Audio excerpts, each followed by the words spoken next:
Okay, we are back with Google Sheets, and now we're working in a sheet called Math 2016. I've typed in the numbers 1, 2, 3, and then I clicked into cell A1, and with the mouse or the trackpad button depressed, I slid this down, and so now I have cells A1 through A3 selected. And I notice there's a little blue box at the lower right-hand corner there. What I'm going to do is I'm going to position my cursor over that box so my cursor turns from an arrow into a black arrow, I'm sorry, a black cross. And then I'm going to drag this down, and I'm going to drag it down, let's say to cell, say A20. Notice what Sheets did. It detected that the pattern of my first numbers that I entered, 1, 2, 3, was that they were going up by 1. So it assumed that I wanted to continue that pattern, and it extended it all the way down to cell A20. So now let's try something like this. 3, 5, 7. Again, we have another pattern here. We're going to click in. We're going to select those 3 cells. We're going to grab this blue box, drag it down, cell A20. And again, Google Sheets recognized that we had a pattern where we're going up by 2 each time.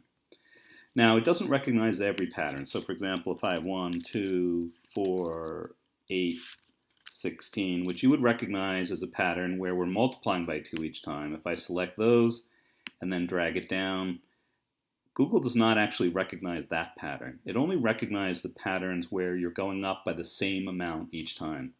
We can certainly fill a column where every cell is double the previous cell, but that's going to require a formula.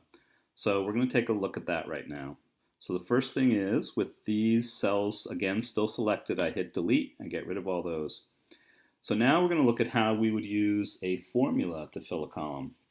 Okay, I'm going to type in the number 1 here. And then in the next column, I'm going to type in a formula, equals C1 times 2.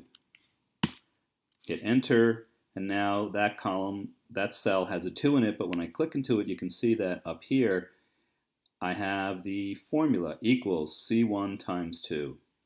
So here's another feature of autofill where Google recognizes the pattern.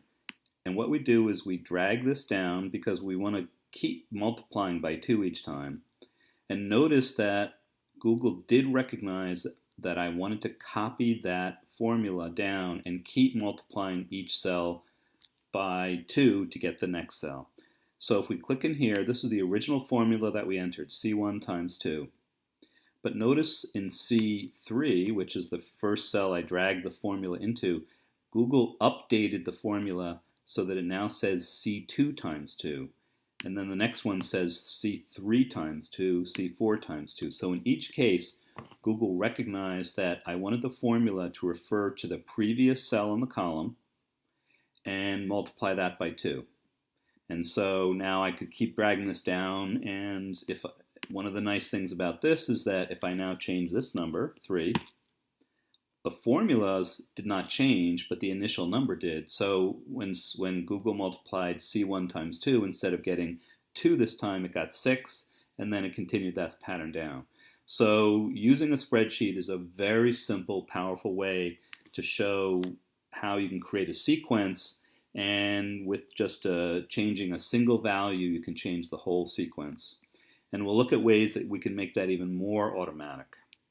Okay, let's look at another example of autofill. So I'm going to delete these 2 columns here.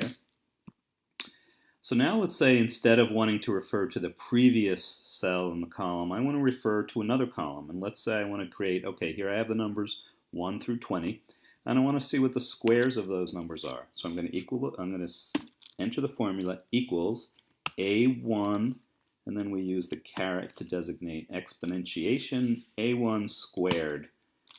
Okay, so now, again, the value that it shows here is 1, but the formula underneath that value is equals A1 squared. So now when I copy that down, as you might predict, Google recognized that in each cell in column B, I wanted to square the number to the left. So it recognized that if I wanted to square A1 when I was in B1, Then when I'm in B2, it wants a square A2. When I'm in B3, it wants a square A3, etc.